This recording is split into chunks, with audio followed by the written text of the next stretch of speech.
नमस्ते।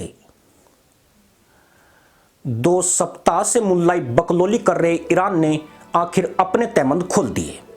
उसने इजराइल पर ड्रोन और मिसाइलों से अटैक किया, लेकिन इसी के साथ उसकी मुल्लागर्दी पर संकट के बादल मंडरा गए हैं।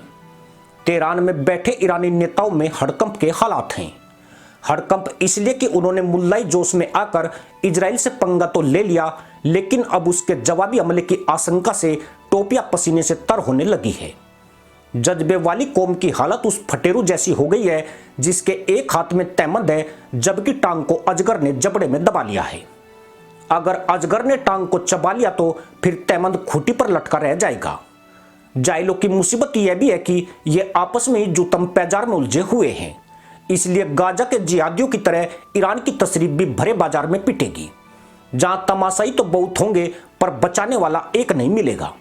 मोटे शब्दों में समझे तो इजराइल ने जिस चक्रव्यूह को तैयार किया था, उसमें ईरान बुरी तरह फंस चुका है।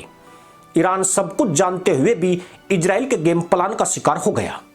पर जज्बे वाली कौम है, अगर इजराइल पर हमले का जज्बा नहीं दिखाते तो तहमदों पर लानत लगना तय था। पर लानत के फेर में खटारा ईरान ने आफत मोल ले ली है। आफत भी ऐसी जिसके निशाने पर हमेशा ही जाहिलों की तशरीफ होती है।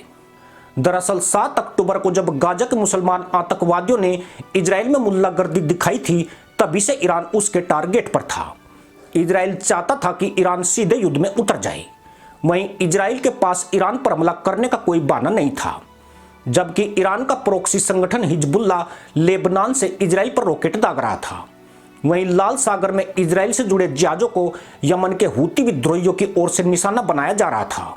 मिडिल ईस्ट में ईरान अपने प्रोक्सी संगठन को न केवल इजराइल और अमेरिका पर हमला करने के लिए उकसा रहा था, बल्कि उन्हें हथियारों की सप्लाई करके दूर बैठकर इजराइल की बर्बादी का तमाशा भी देख रहा था। इजराइल ने महीनों पहले ही प्लान कर लिया था कि ईरान जिस धूर्त मुल्ला पॉलिसी का इस्तेमाल कर रहा है, उसी पॉलिसी से ईरान की घेराबंदी की जाएगी और ईरान को कंफर्ट जोन से बाहर निकलने के लिए मजबूर किया जाएगा।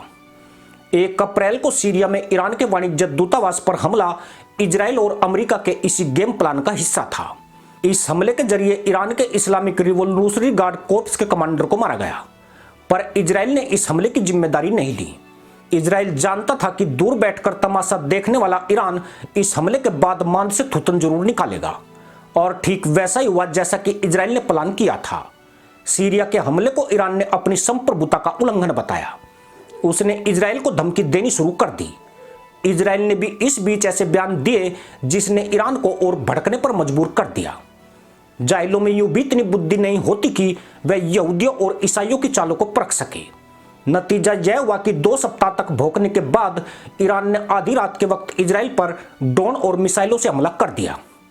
इस हमले के लिए इजराइल और अमेरिका पहले ही अलर्ट मोड पर थी, इसलिए कोई नुकसान नहीं हुआ।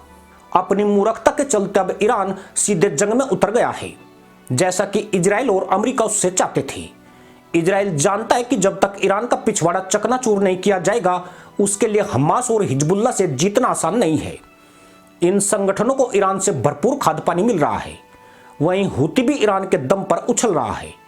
इन सभी को नेस्तनाबूद करने के लिए ईरान का खात्मा होना जरूरी है।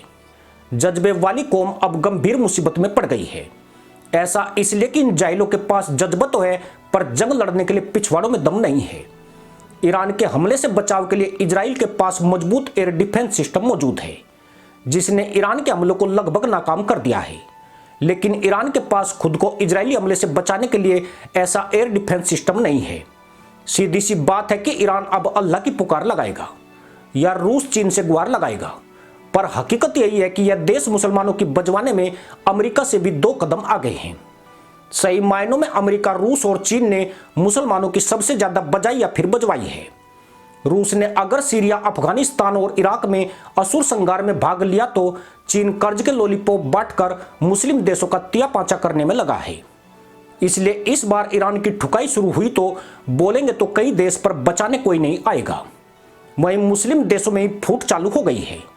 सऊदी अरब, जॉर्डन और सीरिया ने ईरान के खिलाफ जाने के संकेत दे दिए हैं। सऊदी तो चाहता ही यही है कि इजराइल ईरान की तुड़ाई करे।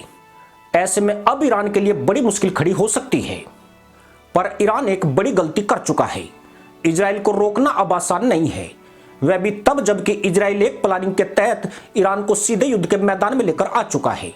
इसलिए उम्मीद की जा सकती है कि असुर संहार प्रोग्राम अब पूरे उफान पर होगा, जिससे हुरों के तबेलों में बहुत अधिक हलचल बढ़ने की संभावना है।